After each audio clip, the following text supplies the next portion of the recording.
Welcome to another episode of Creative Leaders Unplugged. I'm Morgan, here with Arna, and today we talked with Lee Kim. And she reflected on who she is, who she's becoming, and all of the things that have made her that way. Yeah. Very, very beautiful person. I remember seeing the film made by the New Yorker about her, short film, and about her, what she calls the Wearable Tracys. These hats is made out of pipe cleaners, which is such an amazing story that it's attached to it. And I don't want to get too deep into it because that's basically what we're going to talk about. And But we also talk a lot about other things as well. But it's all connected. It's all connected because also, like you said, she's a beautiful person. And you can see that in the Wearable Tracys, but then also in how she was approaching some other things. Yeah. And it's one of those conversations that make me excited for life. And oh wow. kind of really, like it kind of like opened up the possibilities, like, oh, how can I approach things differently, and how can I start to make changes in my environment and how I approach things that might lead to more exciting outcomes. And you share something with her. Right? Yes. Yeah. And how I think you shared more than one thing, but specifically I was kind of thinking of, moving from one country, one culture to another. Because correct. of a similar reason, not seeing the future in the country that you're from, and then basically, giving yourself a new option, a new opportunity, somewhere totally new, a new start, right? Yeah. And I wouldn't say I was necessarily like country based, but just, hey, based on how things are going, it's not going to work. This isn't how I want it to go. And her and I both approached that transition in a similar way, which was interesting to find out. Yeah. But also nice. Like, exactly. Yeah. That's I actually don't want to say too much. Yeah, no. Right. Because I'm like, no, it was really, I mean, of course, all of our conversations we have on this podcast are interesting, but this one has really somehow sparked something. It feels like my body is sparkling. It doesn't look like that. I still look normal and tired, but but I can really feel like it's activated something within me to think about, okay, good. to think about things differently. So I hope it also does the same for anyone who's willing to listen. Okay, enjoy. I'm from South Korea. I was born on an island called Jeju-do. And it's a very special island because it's a place where we speak different dialect. So different that we actually have a subtitle when people from mainland watch a video or drama from that island. And I say that because I left the island when I was 11. And then I left Korea when I was 18 to come to States. And my identity, I think, of who I am start from where I started, of an island girl. But my true identity of who I became came when I came to the States, because that's when I began to question who I was. When I was in Korea, I never questioned who I was because everybody else was the same. We all had same identity about the country, about who we are, about the society we belong, the customs we have to. But when I came to the state, I began to question, who am I if I'm not in the country I was born in? And who am I if I'm not the knowledge that I gained from the country I was born in? And so now I call myself a human with deep curiosity and also a way to kind of explore who I could become rather than who I was born into. So I'm still defining myself of that, but I think what drives me is that curiosity to understand, who am I if I am not who I am today? So I'm more interested in who I become tomorrow than who I am today. But I know that who I am today depends on who I was yesterday. That's really beautiful. Yeah. Yeah.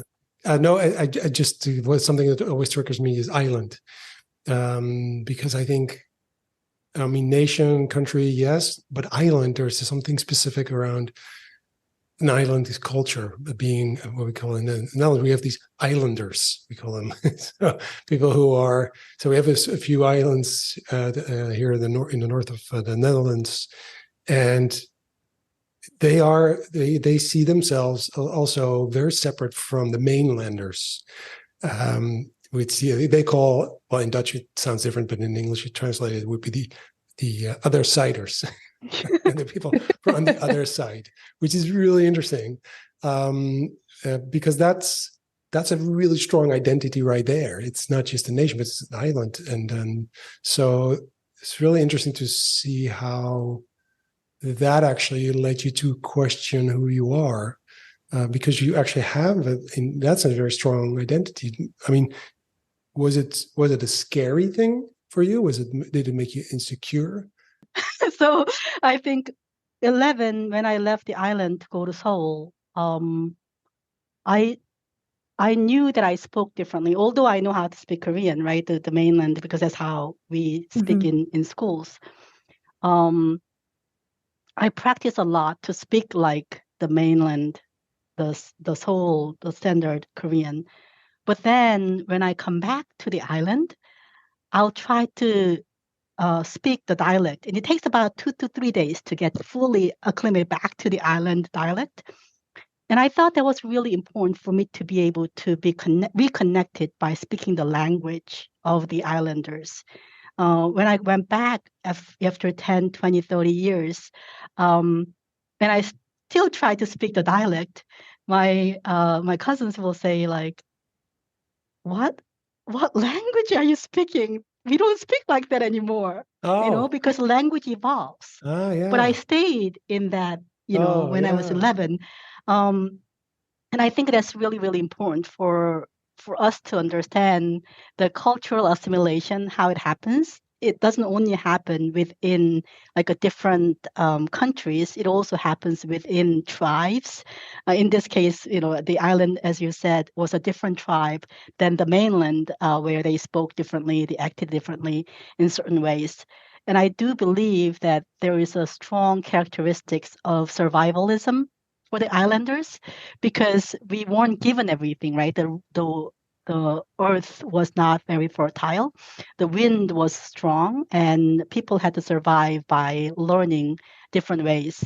So I was told by my friends in the mainland that the island women are headstrong, not in a positive way.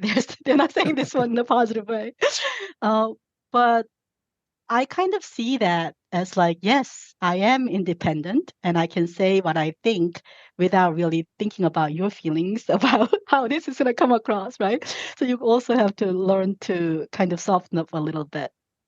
And was there, because then you had two big shifts quite young, one from the island to the mainland, and then from the mainland then to the United States. How did those, were there any big culture shocks either at 11 or 18 that really kind of forced you to also reflect on, well, of course you reflect on yourself because you're in a new place and questioning, like you said, who am I? But were there any like culture shocks that you didn't expect or that really stood out to you? Yeah. You probably experienced it when you went from Ohio to Netherlands. For me, of course, the main culture shock was expectation versus what it is. So when I thought of America, I thought America is just like, I thought about New York City as America, right? And when I first landed, I landed in Boston, and I did my language school outskirts of Boston, which we drove miles and miles and miles. The highway never ended. And in Korea, I never went on a highway, first of all. I don't remember being on a highway. And I don't remember going for that long of a ride on a car. And then there were not that many tall buildings. Like, Seoul was a lot more sophisticated than, this little than the town. outskirts of Boston or Boston. Yeah. Yeah. And so the culture shock was like, oh my God, this is like a desolate, it's not that many people here. What am I going to do? And then, of course, another culture shock was I am no longer, or the Korea that I believed in when I was taught the history and the things that we were taught. We pride ourselves on certain things. Some things that sounds really silly, but it was something that I grew up in, that we have 4 seasons. And we actually pride ourselves on having 4 seasons. And we pride ourselves on having blue, deep blue skies. And we pride ourselves on having a beautiful foliage. And because I came to the New England, it had 4 seasons. It has beautiful foliage. And I began to question, why was that so important to recognize things that was so not unique?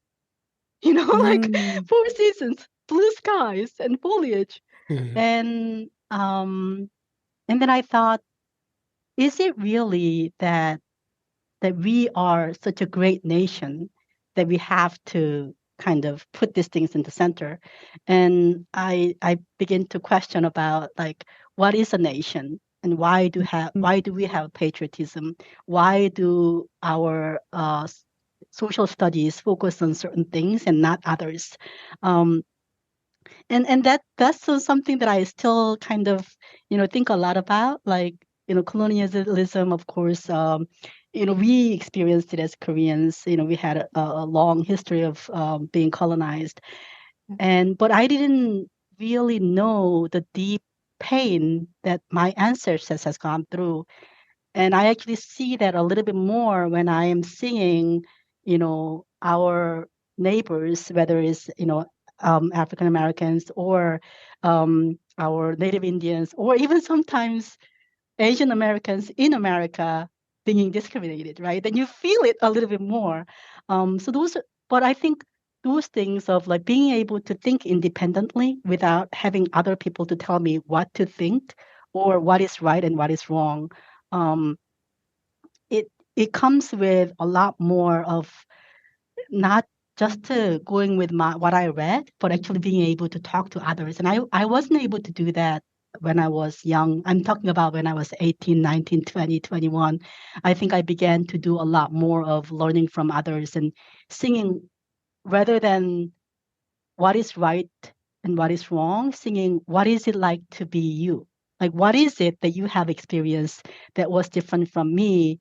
And I think that kind of openness comes from being in a very diverse environment. Like New York is, I say to people, New York feels like home because everybody is so different that I feel the same.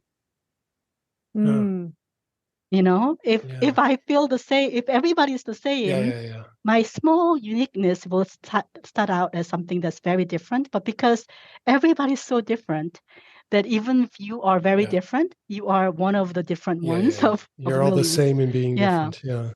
So the difference, that's so interesting, because, like, the unofficial, Arna can correct me on this, the unofficial phrase of the Netherlands is just be normal. That's already crazy enough. Right. Yeah. Oh boy. Yes. Where then you're saying, hey, okay, all of us and our uniqueness and our differences, then all of that also becomes normal. And that's one of the things that I've also really struggled with, coming from the States to then living in this culture where everybody places a value on this kind of downplaying things. I mean, the prime minister rides to work on a bicycle, is really like playing the normalcy card. So it's a very, that's really, Yeah, we're all normal. Yeah. Which is really crazy. Yeah. I know. Yeah, you shouldn't be so normal. Yeah. There must be something wrong with you. Yeah, there must be all so normal. Exactly.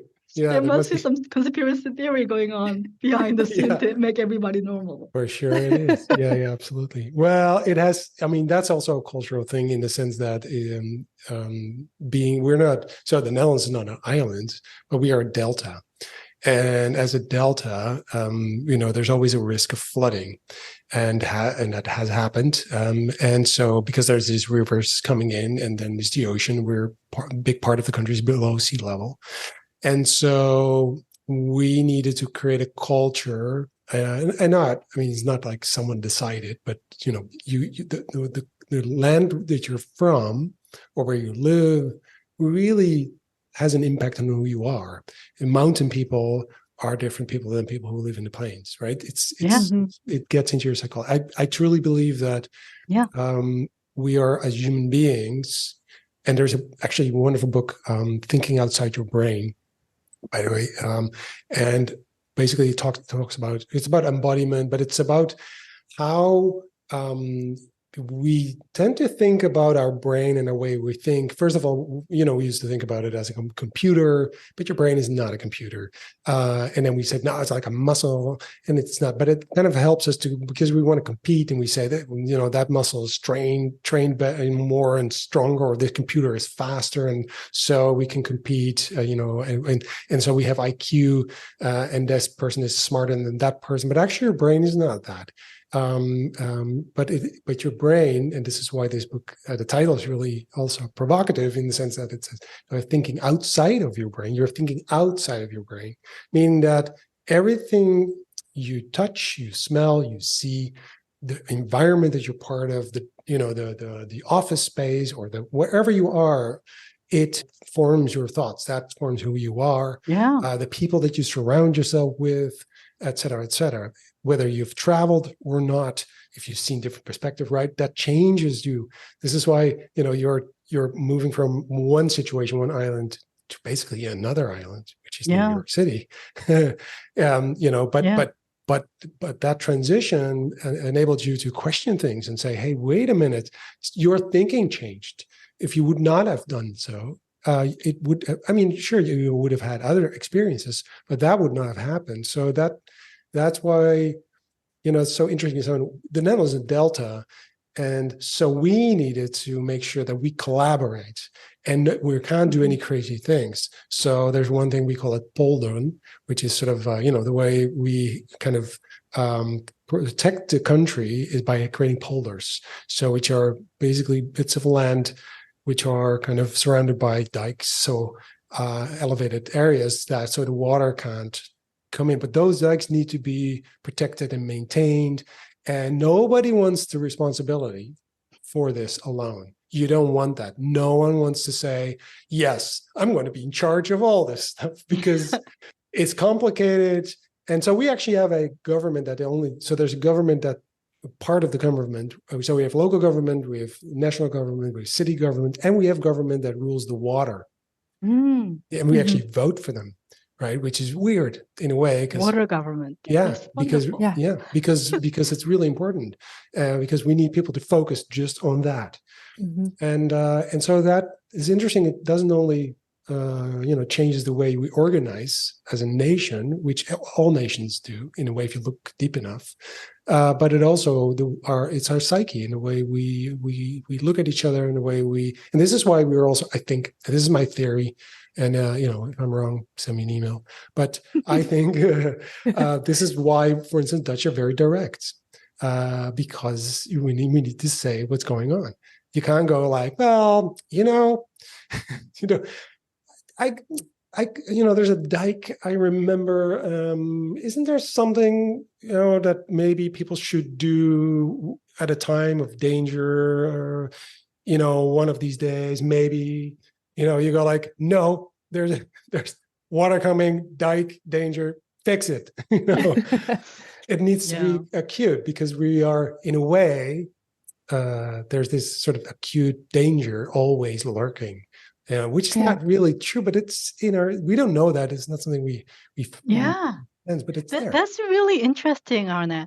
So when did the water government begin? Is it always been there, the government that kind of like takes care of the water? Yeah, well, it kind of, so that history I'm not that sure of, to be quite honest, but I do know that when the sort of this country started kind of creating land out of water, out of sea, building it.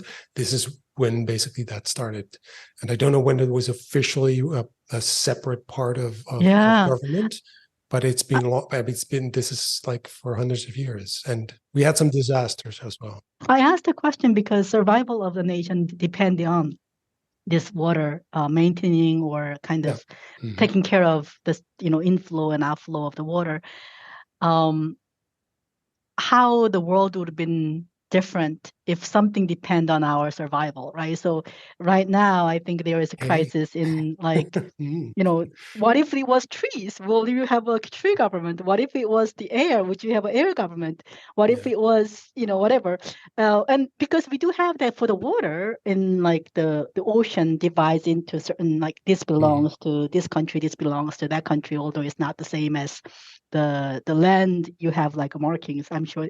The reason that I asked that question was because I think as humans, and probably it's not just humans, all the animals that have life and death, when the survival depend on it, we begin to collaborate better, right? Like at that moment that comes and we collaborate, we find solutions and we move forward with it. But it doesn't sustain for a long time, because once you are out of that danger, the crisis, then you kind of move on to your BAU. And I was thinking about like, however, you just mentioned like, you don't know, the water government, or however that long has been, but the danger is always lurking. Yeah. So and with the rising of the sea level, so it's getting more attention again, because it has been sort of something that, and like I said, there's actually we have to vote like every 4 years or so. We vote for these parties basically, and there used to be different political parties between brackets. There's not a lot of politics going on there, but now it's getting more attention. Also, the main political parties kind of want to get into that bit of government as well. So because of all that, and so to your point, it's really interesting if you see, if there's danger, if there's crisis, you work together. If that's because that's maybe how you survive the best. But sometimes we just don't see the danger because it's happening so slow. And I think you're right. So it's like this idea of, well, now we talk about global warming, for instance, but it's so slow, and when change happens so slow, you don't even see it, you don't notice it, and you can't see you can't see trees grow, but they're moving, but you can't see it because it's too slow, and so we don't notice it. So we take it, we're kind of like, nothing going. I don't see it, so it's not there. Must not be real. So it must not. It mustn't be real. The crisis connection to collaboration is really interesting, because I heard someone say about COVID, all of these great scientific minds joined forces to collaborate on this one focus area. And they said if we could do that on every major medical situation, we could have these knocked out in like a decade. We would solve them if we all collaborated that intensely together all the time. Which I want sort of one reason I want myself to ask this question then, because you're at Pfizer and you were at Pfizer at that time. Yes. I wasn't involved in the development of vaccines. Were you the one? Did you solve that? Thank you. I was just glad to have the vaccine, No, but you were kind of in an environment, you were in an industry that was getting a lot of pressure, right? And basically from all sides. So, is that something that you've experienced in a way? I mean, so because I'm not a scientist and I wasn't working in the lab, and there are, people who had done the miracles. What I did was actually, because I was in part of the organization that deals with medical conferences. And of course, all the gathering was being canceled, right? No medical conferences were happening. And if you think about it, really, medical conferences are important. That's where people come and share their newest data. You get to meet people, you get to collaborate.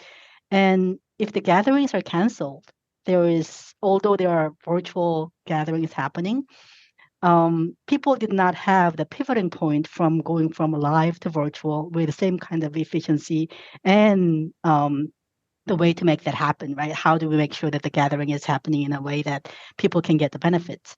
So what I did was there were a few people who got to know design thinking long before COVID, like 7 years ago, about like 2017. I was able to bring people together with my team members, and we had like 2 days of design thinking sessions with medical associations and, with our folks here. And we thought, okay, that was fun. Oftentimes this happens, right? And you might have experienced this too, Arne, and Morgan. It was fun, but nothing happened. We thought nothing happened until crisis hit. And then, people who participated in that session reached out and say like, hey, can we do something? Can we come together every Friday or something? Because I think we need to reimagine how the medical conferences will be. And so we begin to have just workshops on engagement. How do we engage people differently? And then eventually in 2021, so like a year later, we were able to launch a collaborative called Big Bang Collaborative, where we brought in different medical associations, different medical biopharma companies, and then creative agencies to come together to reimagine the future of medical conferences. This wouldn't have happened. Nobody would have actually given any kind of thought into the need of us coming together if the crisis didn't hit and they say, oh, we're doing fine. The way that we are doing, putting the sage on the stage and have our beautiful medical data to be released and have, celebration. That was going fine as for the last 100 years. Why change? But we had to change because that wasn't working anymore, right? So I say this to people when you first start meeting people and giving different ways of dealing with the problems, and then you leave, you think nothing happened. But what we did was we planted the seed that was very slow to germinate. And I think the water that kind of, allow it to give another life was the crisis. And when the crisis hit, that thing wanted to kind of come out and show a different life than what it was before. And I think we are still doing it, right? We are still coming together. And actually, I'm going to have another meeting tomorrow, and then we're going to have monthly meetings. And what we were able to do was to really think about how can we create medical engagement that is different than just expert share out on things. We were able to create with different medical associations who were part of the Big Bang Collaborative. One team does one, and then we share that learning to another team because conferences like this only happen once a year, right? The large medical conferences that brings like, tens and thousands of people only happen once a year. So if you want to iterate, you have to wait until next year. However, there are hundreds of medical conferences in different fields that's going on throughout the year. So if we can collaborate and then say like, hey, let's test out this type of engagement in January, and then let's iterate for February, and then let's iterate for March. You can now do parallel testing rather than waiting for that vertical testing, right? So although I wasn't able to contribute to the idea of creating a vaccine, I think we were able to come together and actually give the life to the little seed that we planted 7 years ago. And I'm really happy that we did that, because otherwise we wouldn't be in here reimagining the future of medical conferences as we were able to do for the last 2 years. Yeah. So in a way, it's really interesting because so the podcast focuses on a creative leadership, which is just something we want to kind of see, because we feel everyone's a leader, but creative leadership is about creating options that other people never thought about or weren't, didn't even know was possible, of connecting things that you were like, oh yeah.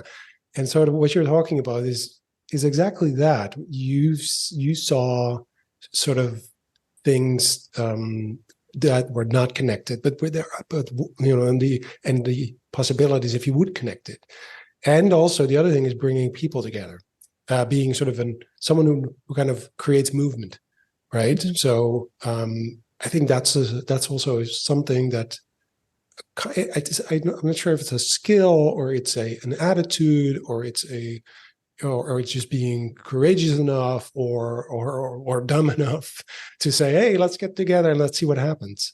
But that is something a lot of people don't do and can't do and find very difficult, because you have to be, we call that sort of a being sort of having a heads up kind of attitude. Like, so you're not head down, just working on what's ever in front of you, but you go like, hey, what's around? What else is here? And, oh, what if we bring that person together with that person, and then making those connections? I think that's a design skill that we don't always see and we don't teach in design schools or business schools, I think. But I think that's probably one of the most important skills for people like you, and within, systems and organizations, like, the ones that you are in, because that's the real innovation happening. You make it possible. What I think happened was that I recognized that I probably fall into the next one, what you said about, you're either this one or that one. Not courageous, but I think I'm very dumb. Yeah, me too. Because what I believe is that I don't know well enough about the world around me to do everything on my own. But I have a lot of people around me who are smarter than me, who knows more than me in different ways than what I do. So I go and ask, like, hey, would you like to come together? Because I think we can do amazing things if we do X, Y, and Z.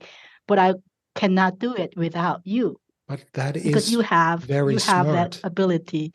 Yes, but that is very smart. That is being smart. Being dumb is saying, I have my expertise and I don't need anyone else.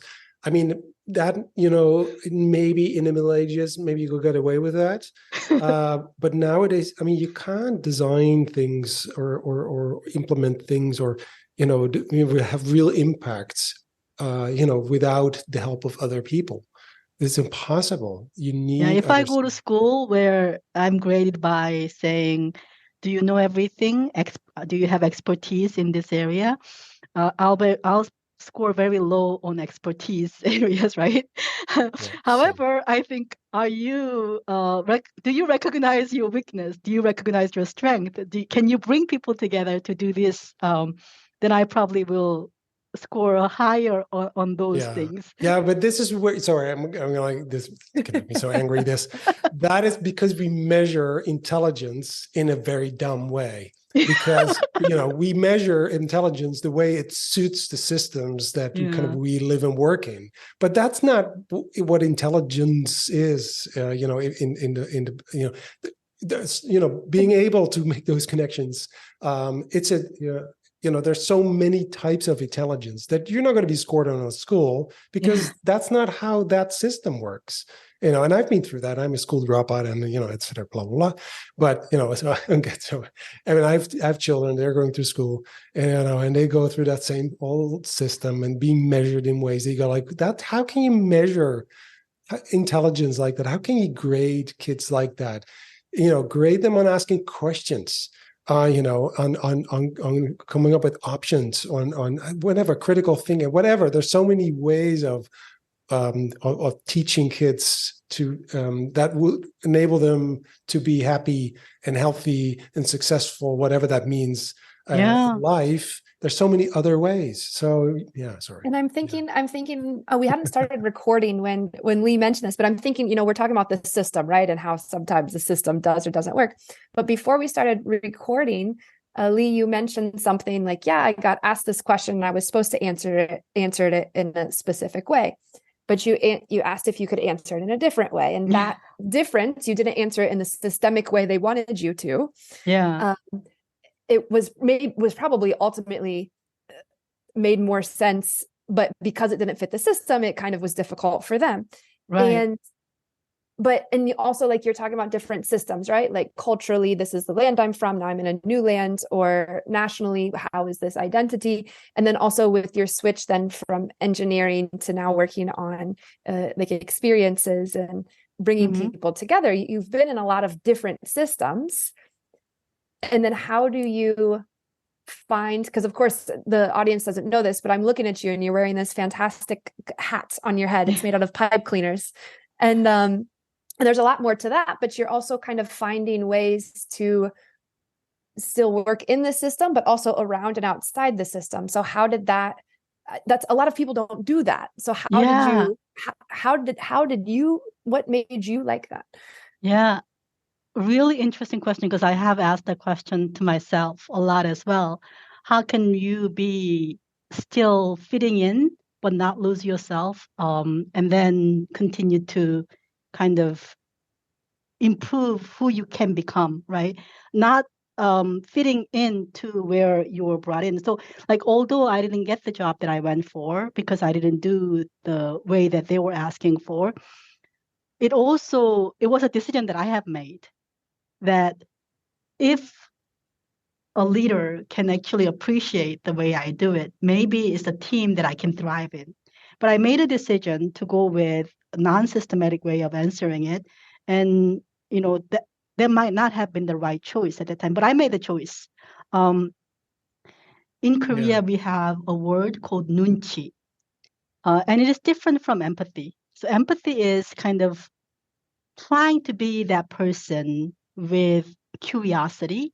Nunchi is based on your life experiences. You kind of know what the other person thinks and do, but it requires a very special skill to fit in and kind of be able to survive.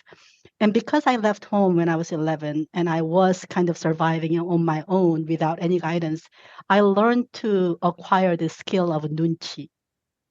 um, and what I did through Nunchi was not really understanding with curiosity. It was trying to figure out, if I go this way, will I go faster? Will I go this way? So it's almost like manipulating. you know, I'm not manipulating the system, but I'm manipulating myself to be in that system in a way that I could fit in. Um, Now what I have learned was that there are actually better way than Nunchi, which is, if you can find the environment where the environment can see you can thrive better in certain ways, and they can actually provide you with the conditions to thrive in, that could help the environment, the system, to be better. So me wearing the hat started out as an accident, right? I forgot my friend's birthday and I started to wear this one, and I made a rule. I'm going to wear it from 9 to 5 because I want to be uncomfortable, remind myself. But what it created was this beautiful way of filtering people who are curious. People, when I walk into the building, in this headquarters of, very established company, in the beginning, when the individualism or uniqueness was not celebrated and fitting in was very important to the whole culture, many people frowned upon me and actually say, like, why is she doing this? Is she trying to stand out? Like, is there some kind of agenda behind what she's doing? But eventually, the company culture also shifted along the way, how the whole country was shifting. But I was the same, right? So you stay the same as who you are, and you learn to see people. So you no longer are doing the nunchi, manipulating yourself to be like somebody else. You're still true to yourself, but you understand how the system is changing. You can kind of see the waves are turning, and then you find yourself in a group that appreciates you for who you are, and they actually encourages others to be who they can be. And um, so I think it is finding that place, and it's not always easy. And I have been fortunate enough to find the leaders who support me for what I do and the way that I show up, um, and the way that I don't show up. But I think, now that I've been doing it for 6 years, this is 1,504th one that I have made, Mhm. on the way to work. I also am giving myself a way to express myself that is very uniquely me. And it would not have happened if I just did it once or twice or 3 times or even a month or a year. Um, so I think there is also strength in consistency in how you do it, why you do it. And there is also beauty in storytelling, because, obviously there's a story behind this wearable Tracy, and how that storytelling connects other people to understand who I am and what I do. Um, and like, I think every day is a choice for me, because in the beginning, when like right now, it looks quite structural. Sometimes people say like, oh, yes, very architectural. I can see why you're an engineer. I don't see it, but people, kind of try to make patterns out of what I do. But in the beginning, it wasn't. It was like a bird nest on my head, didn't have any shapes or forms. It was just like falling everywhere. But now that after several years, you begin to see that within 45 minutes, you can create this structure that other people can say like, wow, that's a piece of art. Um, so I think definitely there is recognizing what the system is, how far I can push, and then also um, have something for people to understand what you do, because when people don't understand, it's threatening to people. They got scared. I can Actually, imagine. Yeah. yeah, there was a lady. I went to the kitchen area in our old building. Initially I was on the third floor, and I moved to the fifth floor. And I was just having my coffee, and this lady looks at me and she's like, there's a room on the third floor that's full of those things. And I was like, because I moved from third floor to fifth floor. She only recognized the third floor room, which I had like hundreds of these things. And I was like, oh, really? And she said, yeah, that room is like a mushroom. It grows every day. It grows and grows, and sometimes it comes out. I got so scared of that room, I actually changed my route. When I get to the third floor, I don't pass by that corridor anymore. And I was like, oh my God, really? And she said, yeah, you should see it. And I was like, well, that room actually moved to the fifth floor, And she was like, It's following you. really? And I said, yeah, it's my room. And she looked at me like, why would you do such a thing? Like she got scared. And I Oh recognized boy. that, when things does Yeah, not make sense to people, for sure. people get scared. People are Yeah. fearful. And so, but when you share stories behind why I do it, then it makes sense to them. So you just kind of have to give that way for people to connect. Because I think in the beginning, I had people turn around and not wanted to make eye contact with me. It didn't make sense to them. So I just want to add for people listening, because obviously they don't see you. There is actually, if you can Google your name, and then the New Yorker has a wonderful short film with you in it about the wearable Tracy and why you wear it, and Yeah. that's actually I saw that before we actually met, but a long time ago. But what I thought was really interesting in what you But said maybe as well. also, but quick context is that every working day or every day? Yeah, every day when I come into work. I mean, in the beginning, the first year was every day, regardless of me coming into work or not. So every day you wear a big every day you wear a pipe cleaner hat. Yeah. And then and that's then what we're talking about in case the audience hasn't followed along yet. So no worry, I'll put a link in somewhere. Yeah, it looks like I have like a tree growing in my head, out of my head. Not a big one, like maybe twice as big as a chia pet. But now it's pink at least. The colors change. No, it's wonderful because what really stuck with me was this. Also in the film, you see you're walking through the city, but this idea of being sort of this intervention, and that's for a lot of people. It's just because I think most people, when they hear the story, they'll get it because what you said, you get these meetings with people, you meet people in a totally different way because they'll go like, what are you doing? So you get all these connections, which otherwise you would not have had. But it's very courageous for a lot of people who will be like, people think I'm crazy and I don't want to stand out and I don't want that. So, being an island girl, still, I mean, it's a really fascinating transition, I think. Yeah. To not just only be in New York, where you say everybody's different, a lot of people stand out. You go like, yeah, I will play that game. So even, so it's such a, so in a way, maybe one question is, and maybe we already have the answer to that, but still, if you would have stayed on the island, would you have ever done that? Would you No. be wearing, right? No. So My mother actually, yeah, please, your mother. I want to hear. My mother actually questioned, why would you put yourself into a situation where people can make fun of you? Yeah, no, exactly. Right? I think a lot of people would think, it's vulnerable.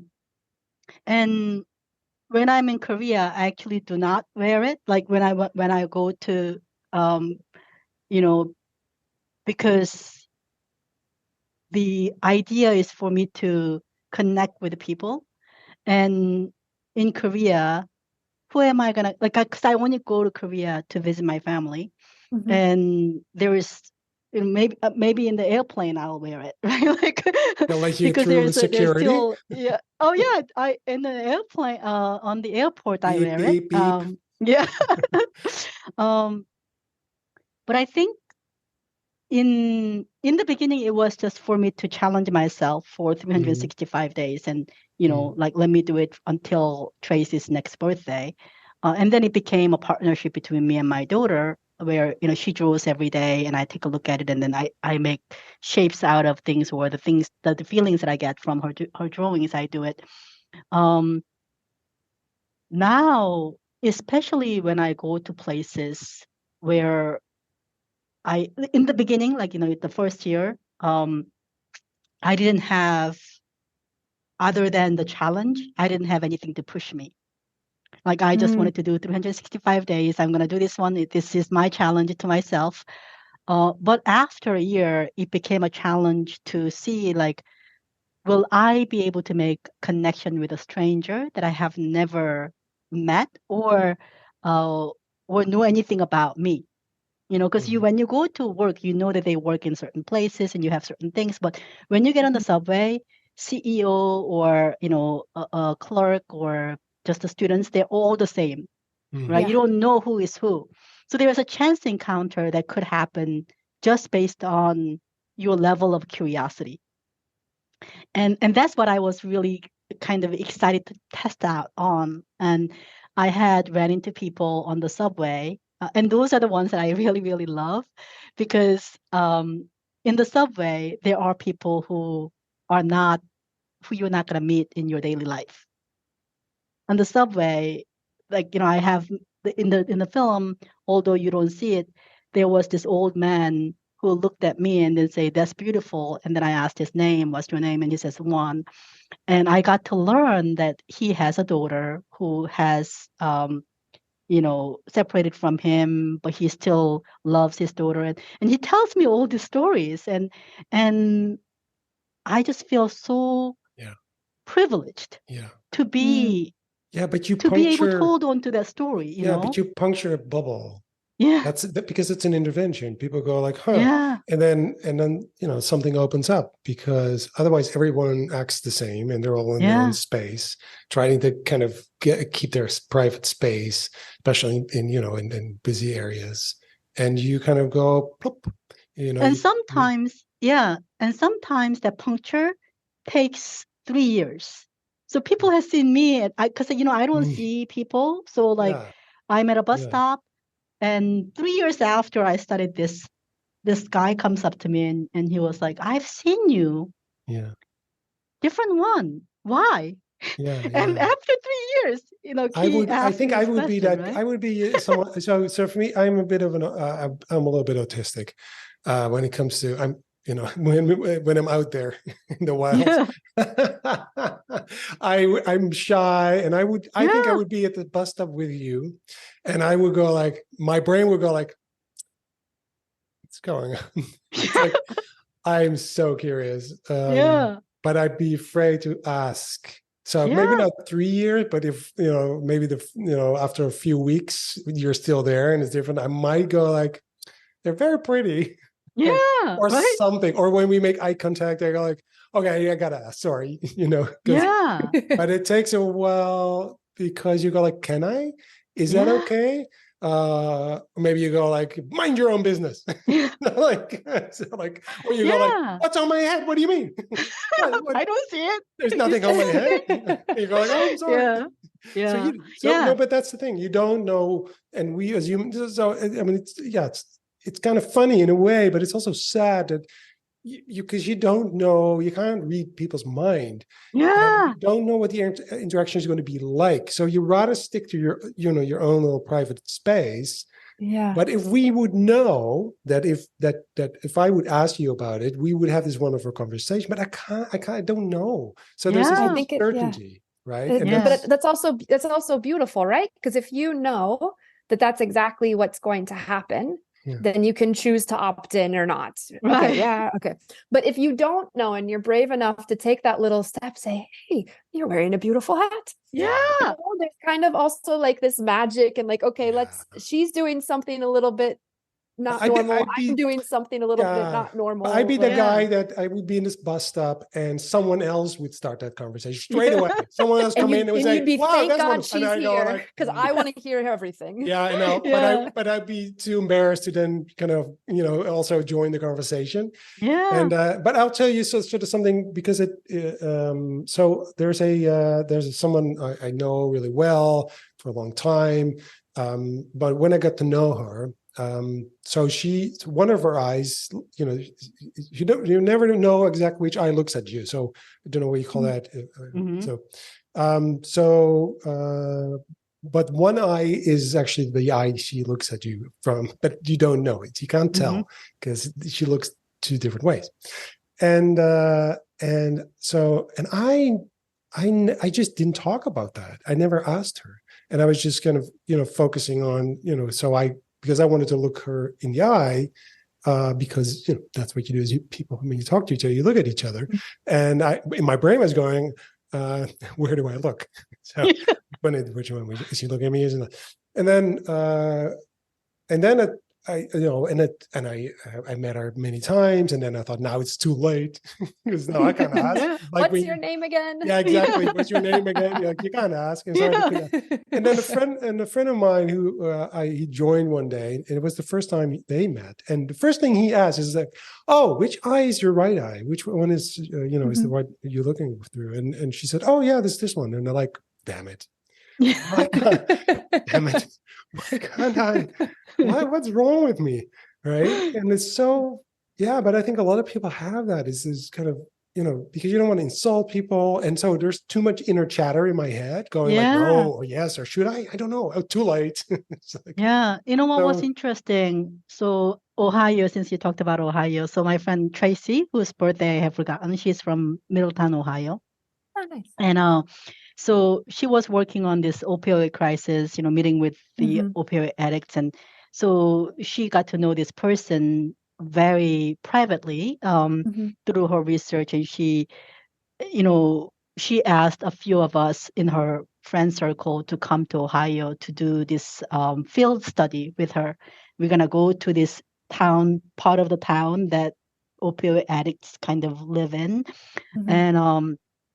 And so, because I was making things every day, I had a couple of them left. And so I said, well, let me bring a few of them for them. And Tracy said, no, this is not going to work. They don't care about those things, right? But her friend, and then so the person gets on the car when we got there, and she looks at this clown and she was like, oh my God, can I have it? So, because she thought that because she's an addict and she's going through different life challenges, this would not be something that they will react positively. But she loved it and she wore it. We went to the downtown area there. And for some reason, wearing this made her feel a little bit more normal, that she can walk into a store that she has never been to because she has been ostracized for so long. Yeah. That being able to actually do that was pretty cool to her. And so I think, sometimes we think that some people will not appreciate the creativity, the craziness, the things that like through eyes of system, it might look a little bit bulging here and, kind of like, not quite smooth. But sometimes those are the ways for us to really have a conversation with those people that we might never understand. So like our assumptions of, although we are very open-minded and, we are quite exploratory in many different ways, I think sometimes you let people to react to what you have will provide you with different answers than your years of studies and understanding of your own people. Yeah, that's a really beautiful example. Yeah. Because I can also imagine that I would be super curious to hear her experience of then wearing it, because she probably has one experience of going into new stores or going into different parts of town. And her experience is probably very different than when she was wearing the hat.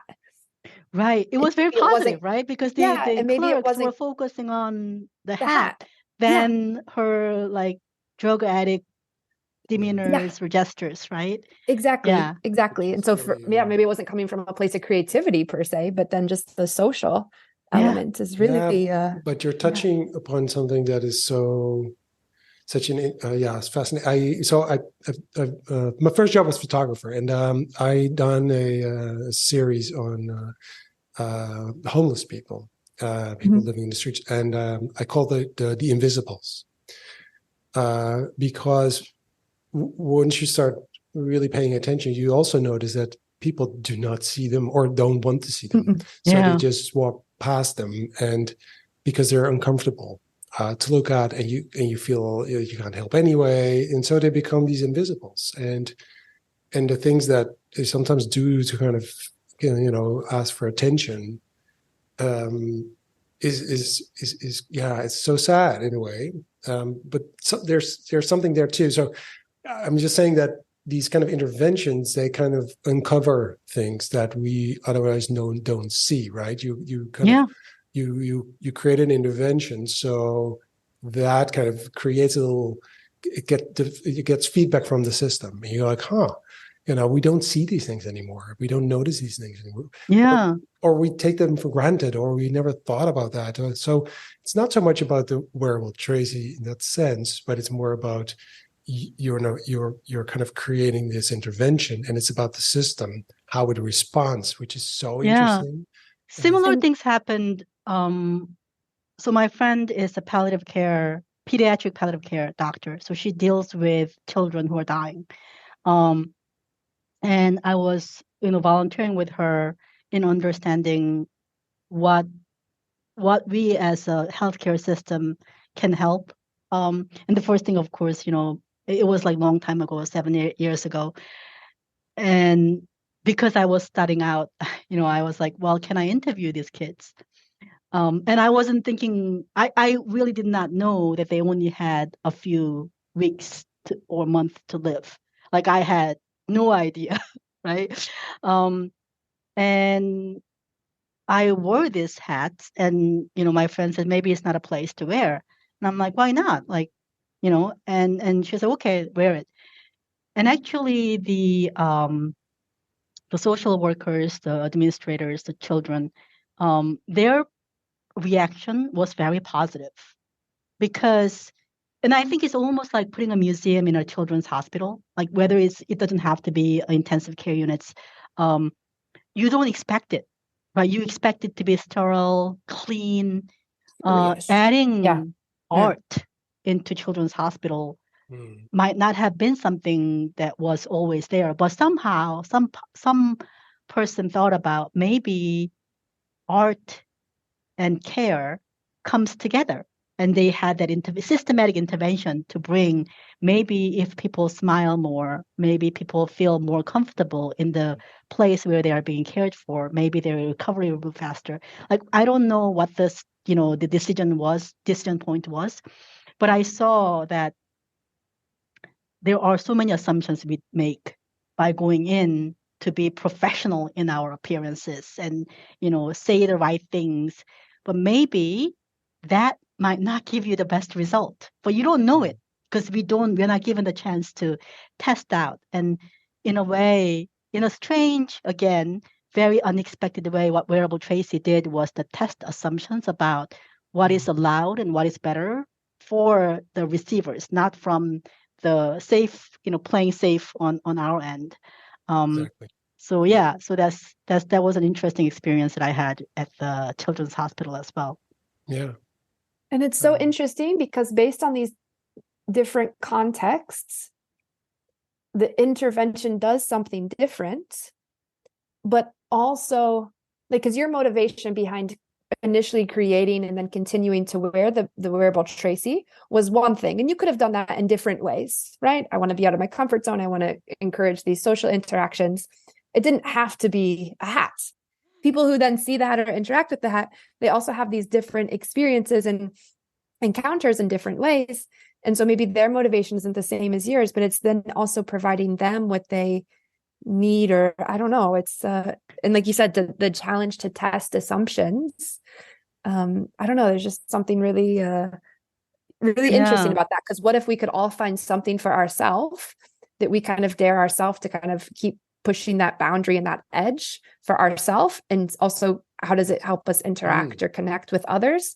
Yeah. I think the world would be so different, even for ourselves, if we just did that even for 6 months or something. Yeah. Like, the wearable Tracy is a metaphor, and something that we can all find. We all create our own wearable Tracy. Yeah. Right. Yeah. Absolutely. What's the thing? Yeah. And it could be just simply, asking questions. Exactly. What if every day I start by sending emails to, 5 people? What if I start, whenever I see somebody saying like, find something that you really like about that person and then say it, right? It doesn't have to be. Exactly. Yeah. However, I think what Wearable Tracy gave me was a way to not hold on to it. So although I made 1,504 wearable Tracies, I only have about 10 of them in my house. Rest of them are somewhere in the world, right? Because the idea is not for me to. On the fifth floor. Yeah, on the fifth floor now. There's a rumor. There's a rumor about a room. Scary place. Yeah. But they're growing. Yeah. You're growing them there. That's And after 5, I give it away to people, and there were a couple of art shows that I had where people come and I ask them, take it, but promise me that you will wear it outside, because when they wear it, it just brings a smile. So many people told me that, like, oh my God, like you would not believe how many people complimented or smiled. And so whatever the experiment it is, if there is a way for you to kind of allow that person to experience it themselves as well, it doesn't have to be a requirement. But I thought each time I'm trying to, see how far can I push this button a little bit more. And now, with this, we had a friendship parade where we invited people, and then say like, hey, let's go around the block and we'll all wear it, and then we'll call it friendship parade. And we had a great time there as well. That's beautiful. That's beautiful. And so I'm also thinking, because you've been doing this now, I think for 6 years, you're up to 1,500 hats. Yeah. So you've been doing this for some time. So is it still pushing the boundary for you? And of course, it's still adding a lot of value because you're still doing it. But is it something that's still pushing the boundary for you? Or have you added a new challenge, or are you working on something else as well? Because when we first started, you said something about, I don't always think about where I've been, but also where I'm going. So where are you going? Yeah. I'm so in terms of just like making visible, tangible, physical product, this probably will be continuously whenever, forever. At least that's what I'm thinking, But in terms of, because I'm now thinking about experiences, and the way that I have created experiences was more of a facilitation. And within the facilitation, I'm really interested in this storytelling, because I think what really made Wearable Tracy come alive is not because it's beautiful art. It's because there is a story behind what I make, and then how they can be part of the stories. So my latest project is to allow people to come to a place with their singular stories, and then create collective stories, and then create experiences based on these collective stories. And I call this one as the beauty of human stories are not created based on the data that feeds into the stories. Beauty of human stories that we can relate to it, right? So because I have written stories with the ChatGPT, and my daughter, 10 years old, she also has written stories with the ChatGPT. And sometimes she gets frustrated because it gives you exactly the same story with a little bit of variation, because that story does not have a soul in it. And no matter how bad my story is, a little bit of my soul is buried into that bad story, right? So my continuous experimentation for the next part that I'm exploring this year is how can we bring individual stories that has element of you in it, create collective stories, and then create experiences for people who do not know your individual story, but somehow can relate to the experiences from their stories.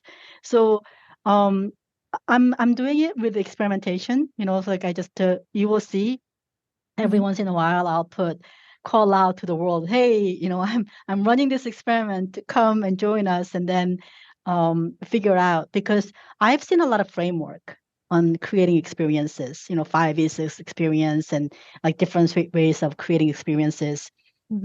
And I want to actually be able to not follow the framework with activities.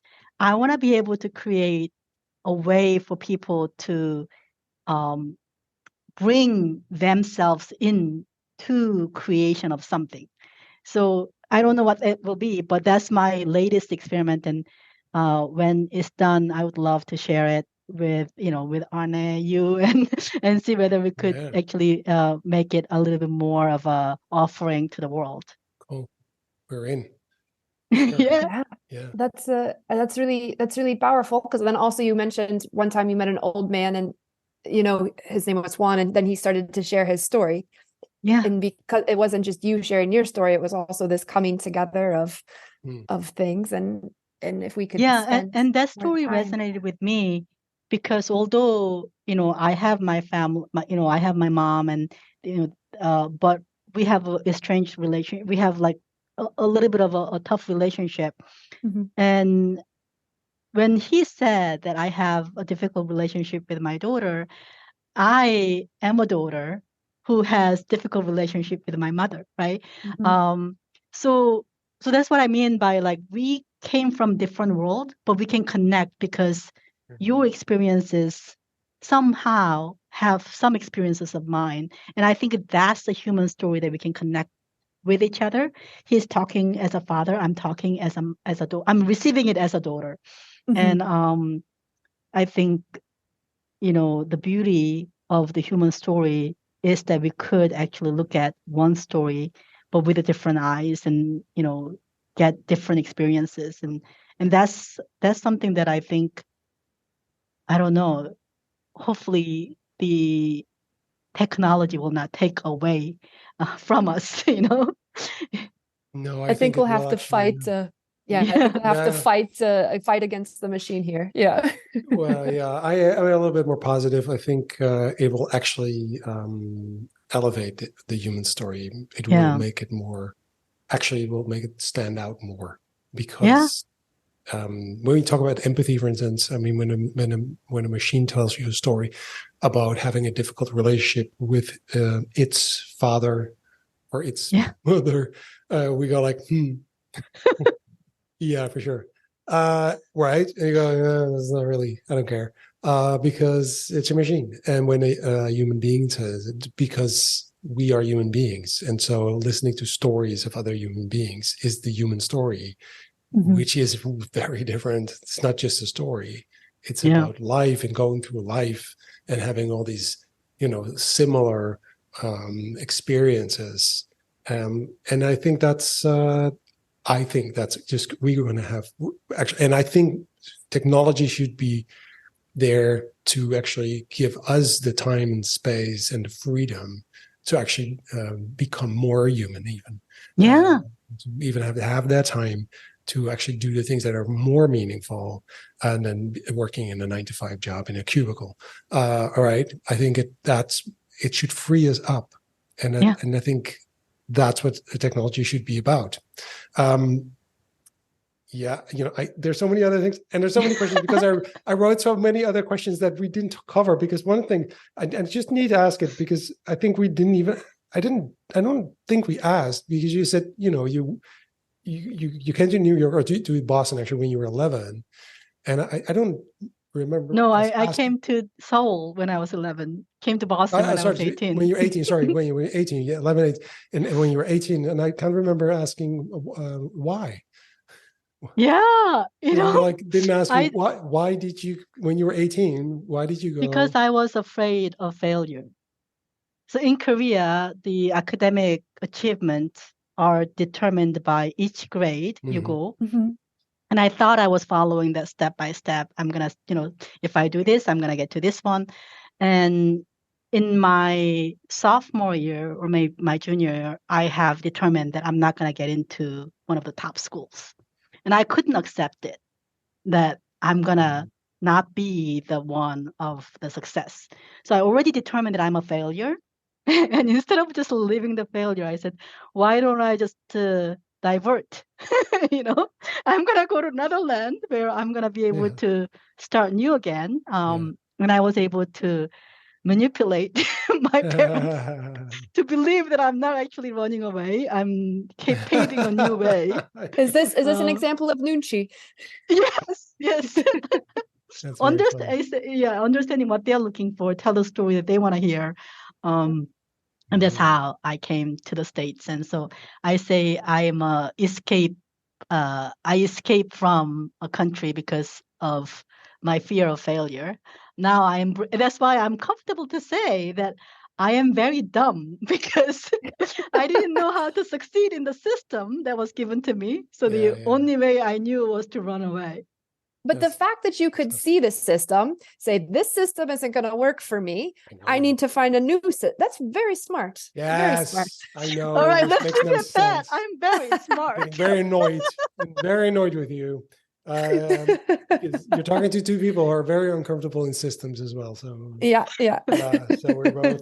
I think being sort of being sort of these people that don't fit in are the ones actually that can really move us forward, because we see sort of the things that other people are stuck in, and they don't know this because they take it for granted. And you can puncture that bubble, being with your Wearable Tracy, or with the way you talk about yourself and the way you present yourself and the things you do, the people you bring together.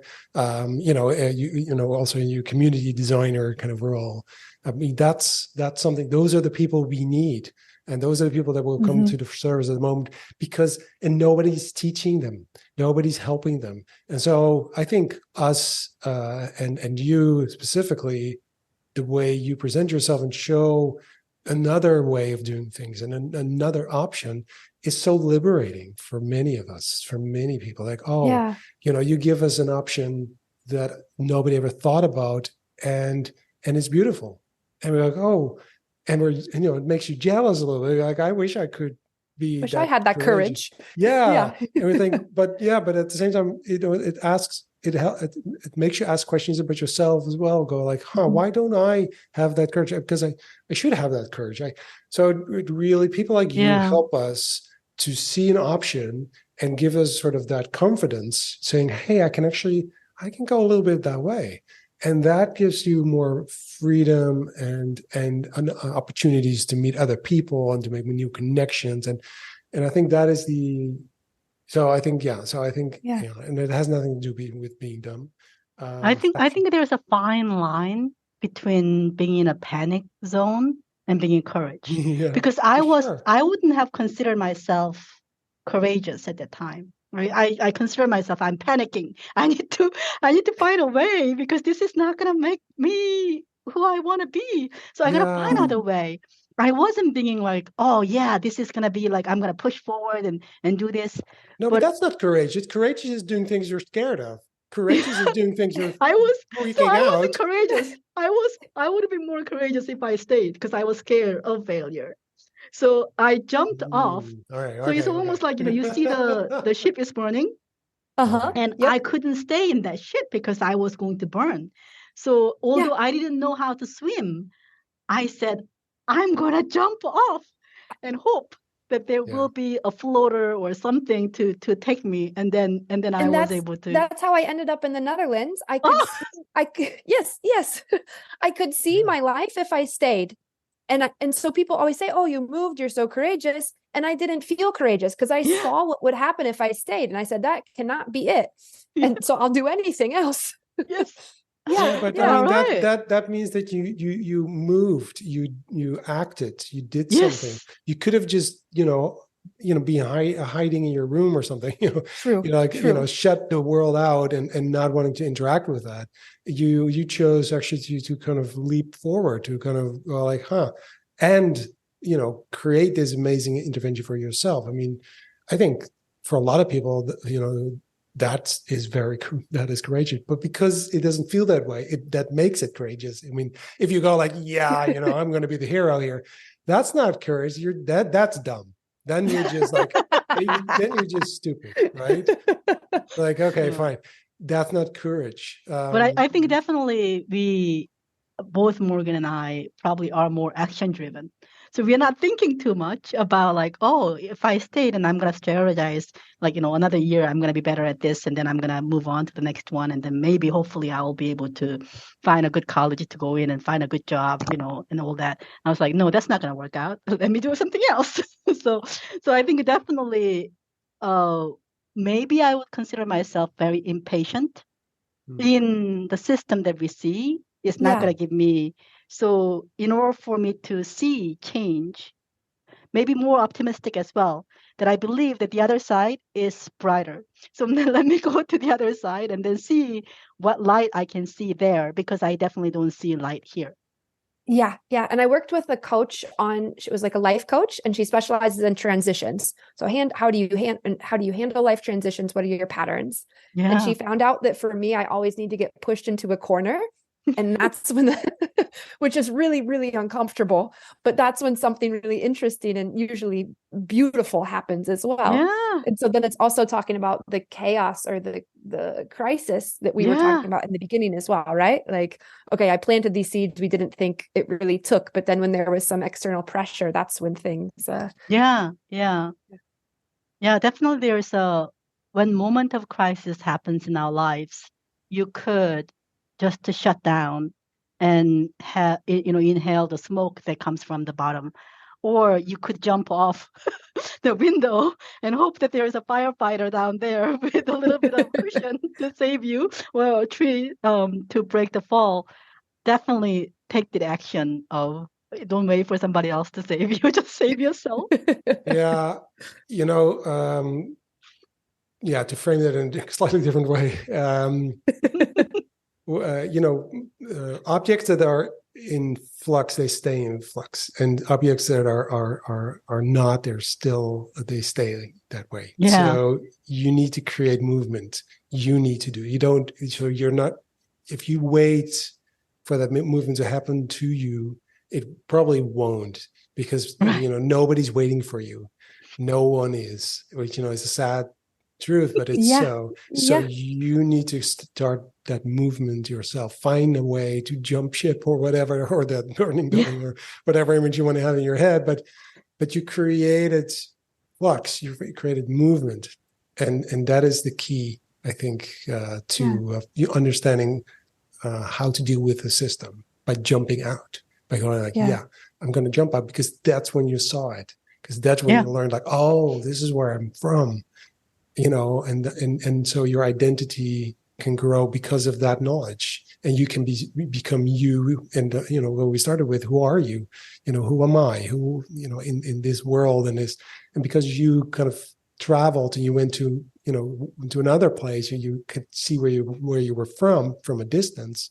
And I think that is so also for you, Morgan, right? So it's the same, because you changed, because you moved.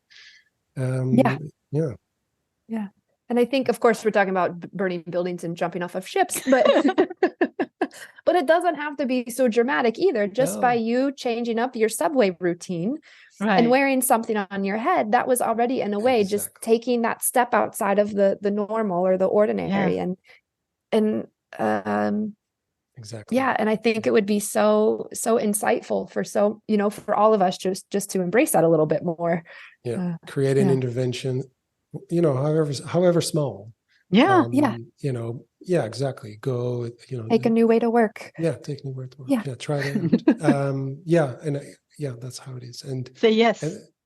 Say yes. That's a good one. That's a good one. To talk to a stranger, Arda. Yes. Oh no. That's way no. Too much. Yeah, too much. Too soon. I actually am doing this more and more because so my wife actually does it all the time. I'm so jealous. And I have a friend, Peter. He's totally crazy, but I actually remember walking in New York with him on the street, and he would approach everyone. He would go up to anyone when he goes like, "Oh, that's a wonderful code. This is amazing. Where did you buy this one?" And like, I'm so jealous of that because I love hanging out with those people. Yeah, me too. I'm like, oh my God, I wish I had a little bit of that. So okay, let's find that courage, everyone. And thank you so much. It was fun. Thank you so much for inviting and making me to reflect on who am I. Thank you. Same for sharing. It's also it's like also making me reflect. Absolutely. Thank you so much, and we'll see you back with your new experience. And that would be awesome. Okay. Thank you. Thank you.